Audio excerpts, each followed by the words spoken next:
people they attacked. How did the Western world, you could say, deal with this problem, and how is it dealing with it right now as you see it? Well, I mean, the first thing was that, certainly what I wanted to show in the book was, first of all, how this affected private life, how it affected this particular writer and his family and close circle and so on, and to approach the larger political subjects through that. And I think that's probably what's most interesting in the book, actually, because the big political subject has been discussed a lot. I think what happened is that initially the response was, the Western response, let's say, was very low-key. I mean, that's to say, there was, yes, I was offered police protection and taken care of, and etc., and that was obviously excellent. But there wasn't really a great political will to resolve the issue. There was a sort of desire to sweep it under the carpet and hope it goes away. And it meant that after a couple of years, when I realized that there was not really a big political initiative to solve it, I felt that I had to do something about that. And I, with other people, was able to begin slowly, with great difficulty, to begin a political campaign to try and marshal support. And actually, one of the first places, I think actually the first place that I came on that campaign was Denmark. Yeah. And it was the beginning of something important. So I've always been grateful to the organizers of that trip and to the people who met with me and so on, for beginning a campaign of public awareness, which would hopefully in the end engender enough political support to get this matter resolved, which it eventually did, but it took a number of years. But still, how do you think the world has dealt with your case, the case with the cartoons in Denmark and so on, when it comes to defending freedom of speech? Well, I think the defense has been very ambiguous and imperfect, really. If you look at the issue of the cartoons, for instance, it seems to me there are two separate things. One is, what do you think of the cartoons? And should they be published or not published? And I suspect any two picture editors in two different newspapers would have different opinions about that. Some of them would publish all of them, some would publish none, some would publish one or two. That's an ordinary, everyday decision that we can disagree about. When the moment violence enters the subject, enters the story, it changes the subject. Then the question becomes not the cartoons, then the question becomes, how do you respond to violence? And I think to respond, you must always respond to violence by not giving into it.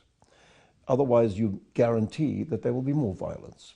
And this is a lesson we learn in the school playground. You give in to a bully, he will bully more people. And so I think, you can have, my own view is about two of them are funny and the rest are not funny. And if I was the picture editor, I'd publish those two. But that's no longer the point, really. The point is that people were threatened with extreme violence. And that means that, frankly, everybody should publish the cartoons, just to show that we're not giving in to that kind of threat. See, so I think there's two subjects. And the same was true in my case. The Satanic Verses was published 6 months before the fatwa. And in those 6 months, yes, there was an argument about it, And fair enough. There are books that start arguments. You have the argument. And it's even can be one of the things we ask of literature, that it makes us have difficult conversations. But I didn't feel in danger. When the Iranian attack came, that was when I felt in danger. And then again the subject changed. It changed from an argument about ideas to an argument about violence. But you think the world is on the right path in this context, or? No, I don't. I think we're weakening our resolve. I think that people's willingness to defend literary freedom, intellectual freedom, and so on, is weaker than it used to be. And there's a greater desire to appease and compromise and back down. I don't think we're at a very good moment, actually. And I find that's not just true in Europe. I think it's true in the United States. I think it's true in India, which I know something about. There's more and more in India, for instance, where there's a kind of rise of religious sectarianism, not only Muslim, Hindu as well. There are increasing numbers of attacks on artistic, and not just artistic, but scholarly work. Literature, painting, intellectual papers written in universities, all come under attack from different religious interest groups, and the state caves every single time. The state caves in. So I think, we're actually, if you are interested in this subject and upholding this principle, it's a worrying time, because you see that people are not as strong as they should be. Okay, and what will the consequences be? Well, look, we put it this way. Freedom of speech, freedom of expression is the freedom without which all the other freedoms disappear. It's the foundation, it's the bedrock of an open society. And so to compromise is to compromise something very crucial to the kind of societies that we're all privileged enough to live in. But can you be more specific? Where do you see signs of compromising in Europe and in the States, for example? Well, I think some of the kinds of question you've been asking me about not offending people, giving into this culture of offendedness that has grown up, that's evident everywhere. These days, people are very quick to say that they're offended by something. And seem to think that the consequence of being offended is that somebody should do something about it. Whereas my view is that's your problem. If you're offended by something, that's not my problem, that's your problem. Nobody forces you to consume works of art.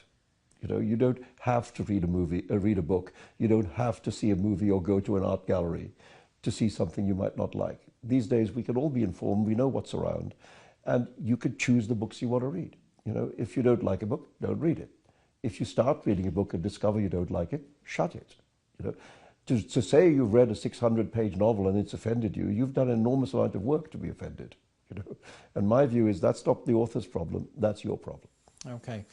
One last question here. I've heard that you sometimes said that life often turns out to be much more like a comedy than you thought that it was actually going to be. Yeah. Is that also true? Even in this bizarre episode of the fatwa, there were ridiculously comic moments. I mean, black comedy, but black comedy is still comedy. I mean, for instance, I think it's interesting that the moment I came closest to being killed in this was not by, Islamic assassins. It was because I was driving down a country road in Australia and I was hit by a truck that was full of fertilizer. So I was almost killed by a truckload of shit. And that was, in retrospect, it's absurd, and it's certainly if you were to write that as a comedy, it would work as a comedy, but actually it so happens to be the truth. Okay, Mr. Rushdie, thank you very much. Thank you.